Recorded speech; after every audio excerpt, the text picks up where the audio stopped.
అందరికీ నమస్కారం అండి. ఈరోజు మనం వై శ్రీలత గారు రచించిన ఒక ఐడియా అనే చక్కటి కథను విందాం. ఇక కథలోకి వెళ్దాం. 5 గంటలకే మెలకువ వచ్చి నిద్రలేచిన ఆదిలక్ష్మి ఎప్పట్లానే గదిలో ఉన్న శ్రీరాముడి ఫోటోకి దండం పెట్టుకుని తన దినచర్య ప్రారంభించింది. కాలకృత్యాలు ముగించుకొని డాబాపైకి వెళ్లి అటు ఇటు నడిచింది ఓ అరగంట పాటు. భర్త ఈ మధ్యనే కాలం చేయటంతో ఒక్కగానొక్క కొడుకైన రాము, కోడలు అరుణ పిల్లలతో కలిసి ఉంటూ పూజలు పునస్కారాలు చేసుకుంటూ కాలం వెళ్లబుచ్చుతుంది ఆమె. వాకింగ్ పూర్తయ్యాక కిందకొచ్చి పాల ప్యాకెట్లు అందుకొని వంటగదిలోకెళ్లి పాలగిన్నెలో పోసి స్టవ్ మీద ఉంచింది. ఈవేళ ఆదివారం కాబోలు, కోడలు పిల్లలు 8 దాకా నిద్రలేవరు అని మనసులోనే అనుకుంటూ ముందు గదిలోకొచ్చిన ఆమెకి టీపాయ్ మీద పేపర్ వెయిట్ కింద గాలికి రెపరెపలాడుతున్న ఉత్తరం కనిపించింది. దాన్ని అందుకొని ఎవరు రాసుంటారు అని కిందకు చూస్తే, మిమ్మల్ని అందర్నీ సంతోషంగా ఉంచాలనుకుని నా సంతోషం కోల్పోయినా నీ కుమారుడు రాము అని సంతకం కనిపించడంలో కుర్చీలో కూలబడి కళ్ళజోడు తగిలించుకుని గబగబా కళ్లను అక్షరాల వెంబడి పరుగులు తీయించింది. పూజనీయురాలైన అమ్మకి నమస్కరిస్తూ, నీ ఒక్కగానొక్క కొడుకు. అసలేం రాయాలో ఎలా రాయాలో తెలియటం లేదమ్మా, కానీ రాయాలి. నీ కళ్ళల్లోకి సూటిగా చూస్తూ మాటల్లో చెప్పలేని నా అభిప్రాయాలు, నా ఆవేదన నీకు తెలియజేయాలంటే తప్పదు, రాసే తీరాలి. కనీసం ఈ లేఖ చదివాకైనా ఇన్నాళ్ళుగా నేనేం కోరుకుంటున్నానో, నేనేం కోల్పోయానో అర్థం చేసుకుంటావని నా ఆశ. అమ్మా, నేనంటే నీకు అంతులేనంత ప్రేమ, అది నాకు తెలుసు. కాని అతి సర్వత్రా వర్జయతని పెద్దలన్నట్టుగా నా మీద నీకున్న ఎనలేని ప్రేమ ఒక్కొక్కసారి పాశంలా అనిపిస్తోందమ్మా. నాన్నగారి పోయిన దగ్గర నుంచి నా మీదే ప్రాణాలు పెట్టుకున్నావని నేను ఊహించగలను. కాని నీ ప్రపంచం అంతా నేనే అయితే నాకంటూ కూడా ఒక ప్రపంచం ఉంది కదమ్మా. అందులో నా భార్య పిల్లలు కూడా ఉంటారుగా, వాళ్లకు కూడా నేను న్యాయం చెయ్యాలి కదమ్మా. ఇదెందుకు నువ్వు ఆలోచించవు? నాకు తెలుసు, నేను చాలా పెద్ద తప్పే చేశాను. నాన్నగారు నువ్వు నా మీద పెట్టుకున్న ఆశలన్నీ అడియాసలు చేశాను. ఒక్కగానొక్క కొడుకైనా నా పెళ్లి మీరు కోరుకున్న అమ్మాయితో మీ చేతులతో జరిపించి ముచ్చట తీర్చుకోవాలనుకున్న మీ కలలన్నీ కళ్ళలయ్యేలా కులం కాని అమ్మాయిని ప్రేమించి పెళ్లి చేసుకుని మీకు ద్రోహమే చేశాను. అందుకే నేను చేసిన తప్పుకి ప్రాయశ్చిత్తం చేసుకున్నాను కదమ్మా.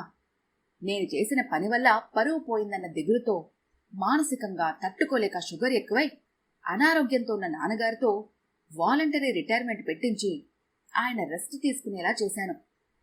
అంతేనా? మీకు దూరంగా హైదరాబాద్లో ఉంటూ ప్రముఖ కంపెనీలో నెలకు 1,00,000కు పైగా ఉన్న జీతాన్ని, ప్రమోషన్కి అతి చేరువలో ఉన్న ఉద్యోగాన్ని వదిలేసి రిజైన్ చేసి మరీ ఉన్న బలంగా ఇక్కడికి వచ్చేసి అనారోగ్యంతో ఉన్న నాన్నగారికి సేవ చేసుకునైనా నేను చేసిన తప్పు కడిగేసుకోవాలనుకున్న ఆశతో నాన్నగారు చివరి శ్వాస తీసుకునే వరకు ఆసరాగా ఉన్నాను కదమ్మా. నీకు గుర్తులేదా? బీపీ ఎక్కువై ఆవేశంతో నేను చేసిన పనికి నా మీద కోపంతో నాన్నగారు తిట్టినా భరించాను. ఒక్కొక్కసారి టాబ్లెట్స్ మత్తులో నాన్నగారికి కాళ్ళు పడుతున్న సమయంలో నేను చేసిన పని గుర్తుకొచ్చిన నాన్నగారు కాలితో నన్ను తన్నినా నేను నోరు మెదపకుండా అన్నీ భరించాను. ఎందుకంటే ఒక కొడుకుగా మీకు తీరని అన్యాయం చేశాను. కాని అదంతా నేనేమీ కావాలని చేయలేదమ్మా. అరుణని చూసిన తొలిచూపులోనే ఆమెను ప్రేమించాను. ఆ వయసులో ఆ పరిస్థితులు అలా చేయాల్సి వచ్చింది. నేను చేసిన పని వల్లనే నాన్నగారు మనందరికీ దూరమయ్యారన్న గిల్టీ ఫీలింగ్ నాలో కూడా ఉందమ్మా. అది మరిచిపోయి మామూలుగా ఉండాలని నేను ప్రయత్నిస్తున్నప్పుడల్లా ఎప్పటికప్పుడు సూదుతో గుచ్చుతున్నట్లు నువ్వు గుర్తు చేసి నన్నింకా బాధ పెడుతూనే ఉన్నావు. ఎంతసేపు నీ గురించి ఆలోచించాలి అనుకుంటావు, నేను నీతోటే ఉండాలి అనుకుంటావు. ఆఫీస్కి వెళ్ళేటప్పుడు నీతోనే చెప్పాలని, అలాగే ఆఫీస్ నుంచి రాగానే నీ దగ్గరే కూర్చోవాలని గడపాలని ఆశపడతావు తప్ప అరుణను తీసుకుని బయటకు గుడికి వెళ్లమని అంటావేమోనని ఎదురుచూసే నాకు ఆ మాట నీ నోటి వెంట రాదు కదా. అక్కా చెల్లెల విషయంలో మాత్రం వాళ్ళిద్దరూ భర్తలతో కలిసి సరదాగా బయటికెళ్లి గడపమని సలహాలిచ్చే నువ్వు, కోడలు మాత్రం వంటింటి గుమ్మం దాటకూడదని ఆశిస్తావు. అది ఎంతవరకు సమంజసం? ఆదివారమైనా సరదాగా బయటికెళ్దాం అనుకునేలోపే ఒంట్లో బాగాలేదు, డాక్టర్ దగ్గరికి తీసుకెళ్ళు అంటావు. ప్రతి చిన్న విషయం భూతద్దంలోంచి చూసి ఇంట్లో రాధాంతం చేస్తావు. నీ కోడలు వయసులో చాలా చిన్నది కదా, తెలిసి తెలియక పొరపాట్లు చేస్తే పెద్ద మనసుతో సరిపెట్టుకుంటే ఇంట్లో ఎంత మనశ్శాంతి ఉంటుందో నీకెందుకమ్మా అర్థం కాదు? మీ ఇద్దరికీ వాదనైన ప్రతిసారి తప్పు నీవైపే ఉన్నా నిన్నేమీ అనలేక నా భార్యను తిట్టాల్సి రావటం, అనుకోకుండా చెయ్యి ఎత్తాల్సి రావటం, మా ఇద్దరి మధ్య మనస్పర్ధలు పెరిగి మానసికంగా దూరం అయిపోతున్నాము. అలా కాకుండా తన తప్పేమీ లేదని నువ్వే సర్దుకుపోవచ్చుగా, గొడవలెందుకు అని నిన్నొక్క మాట అనటం ఆలస్యం. అవసరంలో ఆదుకుంటుందని నీకు నేను కొనిచ్చిన సెల్ఫోన్ల నెంబర్లు నొక్కి నేనేది నిన్ను అనరాని మాటలు అంటున్నట్లు, నిన్ను ఏమాత్రం పట్టించుకున్నట్లు అందరికీ విడమర్చి మరీ చెబుతావు. దానితో నాకంటే వయసులో చిన్నవాళ్లు సైతం నాకు నీతులు చెప్పడానికి ప్రయత్నిస్తుంటే తట్టుకోలేకపోతున్నానమ్మా. దీన్ని ప్రేమంటారా? పోనీ గొడవలు ఎక్కువ అవుతున్నాయి కదా, కొన్నాళ్లు వేరుగా ఉందామన్న ఆలోచన వస్తేనే అమ్మో ఇంకేమైనా ఉందా, ఒంటరి తల్లిని వదిలేశాడన్న అపఖ్యాతి ఈ సమాజం నాకు ఇస్తుంది. అసలు ఏ ఉమ్మడి కుటుంబంలో గొడవలు లేకుండా కలిసిమెలిసి అందరూ ఉన్నారంటే ఆ ఘనత ఖచ్చితంగా ఆ ఇంటిని నడిపించే ఇంటి పెద్ద మీదే ఆధారపడి ఉంటుంది అని నా అభిప్రాయం. నువ్వొక్కదానివే సర్దుకుపోయి నా మీద నీకున్న ప్రేమను మనసులో ఉంచుకుంటే నీ మీద నాకు ప్రేమ గౌరవం రెట్టింపు అవుతుందని నీకెలా చెప్పాలి? నా మీద నీకు ఎంత ప్రేమ ఉందో నా పిల్లల మీద కూడా నాకు అంతే ప్రేమ ఉంటుంది కదా. కాని ఊరికే గారం చేయకని నీ మనవల్ని నాకు దూరంగా ఉంచాలని ఎందుకు అనుకుంటున్నావో నాకు అర్థం కాదు. భార్యను ప్రేమగా చూసుకుంటూ బాధ్యతగా వేళకింటికొచ్చేసి భార్య పిల్లలతో సరదాగా గడిపితే నువ్వు నాకిచ్చిన బిరుదులు వెధవ, చవట, చేతకాని దద్దమ్మ, వాజమ్మ. అంటే భార్యా పిల్లల్ని గాలి కొదలేసి తిరిగేవాడు నీ దృష్టిలో గొప్పవాడా? నాకు నువ్వు, నా భార్య, పిల్లలు కావాలి. నీకు నేను మాత్రమే కావాలి. నేను నీకు మాత్రమే సొంతమన్నట్లు ప్రవర్తిస్తున్నావు. ఒక్కగానొక్క కొడుకుగా పుట్టడమే నేను చేసుకున్న దౌర్భాగ్యమేమో. నా మీద నీ ప్రేమని నీ మనవడు మనవరాళ్ల మీద మళ్లించుకోమ్మా. నీకు కాలక్షేపంగా ఉంటుంది. నాకు కూడా పిల్లల బాధ్యతల పట్ల కొంచెం వెసులుబాటు ఉంటుంది. ఈ విషయాలన్నీ నీకు చెప్పాలని నేనెన్నోసార్లు ప్రయత్నించాను గాని నేను మొదలుపెట్టిన ప్రతిసారి ఏదో ఒకటి చెప్పి నా నోరు మూయించేస్తావు. మాటల్లో నీతో పోటీ పడలేక ఈ సుదీర్ఘ ఉత్తరం రాస్తున్నాను. ఇది చదివి నా బాధను అర్థం చేసుకుంటే చాలు. నువ్వు మారాలన్న ఉద్దేశంతో ఇది రాయడం లేదు. ఒకవేళ నువ్వు మారినా నేను నీకు అందుబాటులో ఉండను. జీవితం మీద విరక్తి పుట్టేసింది. ఆఫీసులో అలసిపోయి ఇంటికొచ్చేసరికి రోజు ఏదో ఒక గొడవ సిద్ధం చేసి ఉంచుతారు మీ అత్తాకోడళ్ళిద్దరూ. ఉద్యోగంలో అలసట, ఇంట్లో అశాంతి భరించలేక కొన్నాళ్లు దైవ సన్నిధిలో గడపాలని వెళ్ళిపోతున్నాను. ఎక్కడికి వెళ్తున్నానో నాకే తెలియదు. నీకు నా భార్య మీద, పిల్లల మీద దయ ఉంటే ఇంట్లో ఉండనివ్వు. లేదంటే వాళ్ళ దారిన వాళ్ళని వదిలి ఉంటాను. మిమ్మల్ని అందరినీ సంతోషంగా ఉంచాలనుకుని నా సంతోషం కోల్పోయినా నీ కుమారుడు రాము. ఉత్తరం చదవడం ముగించి గబగబా కోడల దగ్గరికి పరిగెత్తుకెళ్ళింది ఆదిలక్ష్మి. అరుణా, అమ్మ అరుణా! గాభరాగా పిలిచింది కోడల గుమ్మం దగ్గర నిల్చొని. అరుణ కూడా ఉత్తరం చేతిలో పట్టుకుని ఏడ్చుకుంటూ గది బయటకొచ్చింది. ఏమైందమ్మా అని అడిగింది ఆదిలక్ష్మి అరుణ ఏడుస్తుంటే. అత్తయ్య, మీ అబ్బాయి ఉత్తరం రాసిపెట్టి ఎక్కడికో వెళ్ళిపోయారు కంగారుగా చెబుతూ అత్తగారికి తన చేతిలోని ఉత్తరాన్ని అందించింది. కోడల చేతిలోని ఉత్తరం అందుకొని తనకు కొడుకు రాసిన ఉత్తరాన్ని కోడలకు అందించింది ఆదిలక్ష్మి. కోడలు తనకు రాసిన ఉత్తరం చదువుతుంటే కొడుకు కోడలకు రాసిన ఉత్తరం చదవడం మొదలుపెట్టింది. భార్యకు రాసిన ఉత్తరం చదవకూడదని తెలిసినా కొడుకు ఏమైపోయాడో అన్న ఆతృతతో ఆమె ఆ పని చేసింది. ప్రియమైన అరుణకి, నిన్ను నిన్నుగా ప్రేమించి నీ ప్రేమను నిన్ను వదులుకోలేక నా తల్లిదండ్రులను ఎదిరించి వారినెంతో బాధపెట్టి కేవలం కట్టు బట్టలతో వచ్చిన నిన్ను నా భార్యగా చేసుకుని నీతోటిదే లోకంగా నేను బ్రతకడమే నేను చేసిన తప్పేమో. నీ మీద నాకున్న ప్రేమని ఆయుధంగా చేసుకుని నువ్వు నన్ను సాధిస్తున్నావు. అమ్మకు మనం తప్ప ఎవరున్నారు? ఒక్కగానొక్క కొడుకైన నేనే అమ్మకు సర్వస్వం. అది నీకు తెలీదా? పెళ్లిళ్ళై వేరే ఇంటి కోడలుగా వెళ్లిపోయిన అక్క చెల్లెలకు అమ్మ పట్ల నాకున్నంత బాధ్యత వారికుంటుందా? అమ్మకున్న ఇంటికి ఉన్న ఆస్తినంతటికి మాత్రం నేనొక్కడినే వారసుని తెగ మురిసిపోయావే నువ్వు. అమ్మని బాధ్యతగా జాగ్రత్తగా చూసుకునే విషయంలో మాత్రం ఏంటి, ఎప్పుడు మీ అమ్మగారిని మనమే చూడాలా అని వంతులు వేయడం ఎంతవరకు న్యాయం? అమ్మని హాస్పిటల్కి తీసుకెళ్లిన ప్రతిసారి నువ్వు రుసరుసలాటం నాకు నచ్చట్లేదు. నువ్వు కాని కట్నం తేకున్నా నువ్వు అమ్మతో ప్రేమగా మసలుకుంటే చాలని ఆశించాను.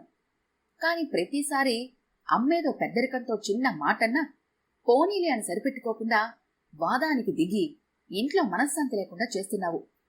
అసలు మనం పెద్దల్ని ఎదిరించి పెళ్లి చేసుకున్నందుకే పరువు పోయిందన్న దిగులుతో మా నాన్నగారు మమ్మల్నందరినీ, ముఖ్యంగా అమ్మను ఒంటరిని చేసి పైకెళ్ళిపోయారు. ఈ విషయం నీకు తెలీదా? ఆ బాధతో దిగులుతో ఒంటరిగా ఉన్న అమ్మ నా మీద ప్రేమ కనబరిస్తే ఎందుకు ఉడుక్కుంటావు? కొంచెం ఓపిక పట్టి అమ్మకు నచ్చినట్టుగా ఉంటే అమ్మ నిన్ను నెత్తిన పెట్టుకుంటుందని నీకెన్నిసార్లు చెప్పినా అర్థం చేసుకోవు. అమ్మ నువ్వు సర్దుకుపోయి సరదాగా పనులు కలిసి చేసుకుంటూ ఇద్దరూ షాపింగ్లకు సినిమాలకు వెళ్తే చూడాలని ఎన్నో కలలు కన్నాను. అవి తీరవని అర్థమైపోయింది. మీరు ఎప్పటికీ మారరు. మీ ఇద్దరినీ మార్చాలన్న నా తాపత్రయం తీరదు. అందుకే జీవితంపై విరక్తితో ఎక్కడికో దూరంగా వెళ్లి మనశ్శాంతి కోసం ఆధ్యాత్మిక జీవితం గడపాలని అనుకుంటున్నాను. దయచేసి నా కోసం వెతకొద్దు. అమ్మ ఉండనిస్తే, నీకు ఉండాలనిపిస్తే అదే ఇంట్లో అమ్మతో ఉండు. నీకు ఆర్థికంగా ఇబ్బంది రాకూడదని 5 లక్షలు నీ అకౌంట్లో వేశాను. పిల్లలు జాగ్రత్త, వాళ్ళని బాగా చదివించు. డిగ్రీ ఉన్న నీకు నువ్వు తలుచుకుంటే ఏదో ఒక ఉద్యోగం దొరక్కపోదు. ఉంటాను, సెలవు. ప్రేమించడం మాత్రమే తెలిసిన రాము. ఉత్తరం చదవడం పూర్తి కాగానే అత్తాకోడలిద్దరూ కావలించుకొని భోరున ఏడ్చారు.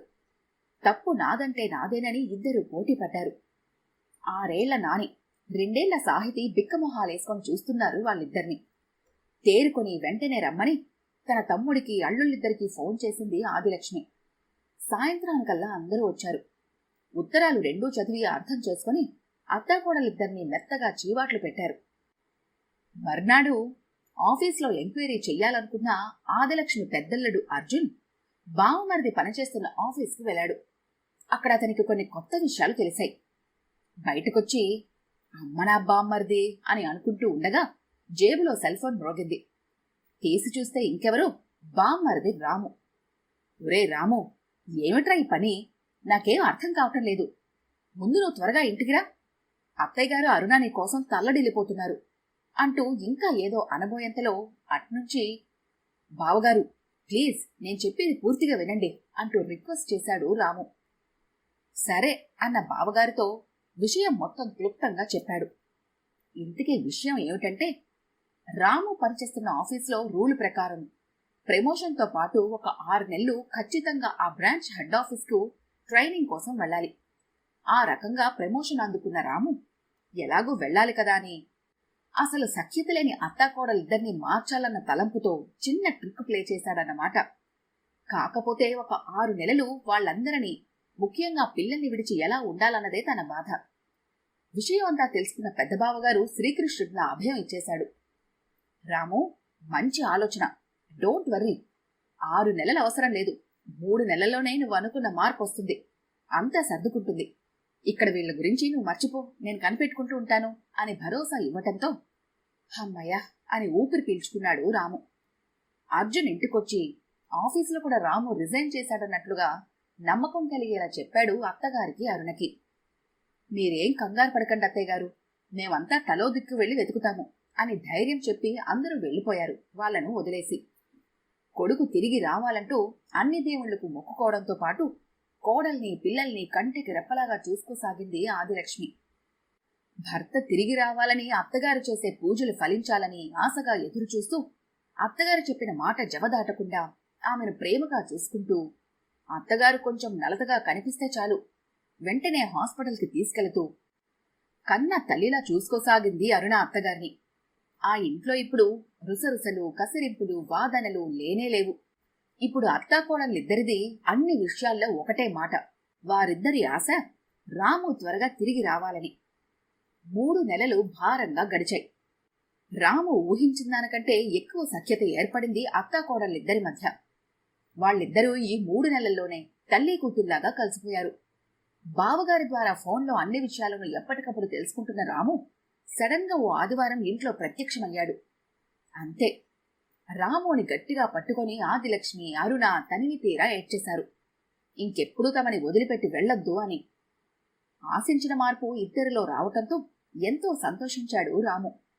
ఆఫీసర్ గారిని బ్రతిమలాడి 6 నెలల ట్రైనింగ్ 3 నెలలకే పరిమితం చేసుకుని అమ్మ ఆప్యాయతతో, భార్య ప్రేమానురాగాల మధ్య అందరితో ప్రశాంతంగా ఆనందంగా జీవించసాగాడు. ఒక ఐడియా రాము జీవితాన్ని మార్చేసింది.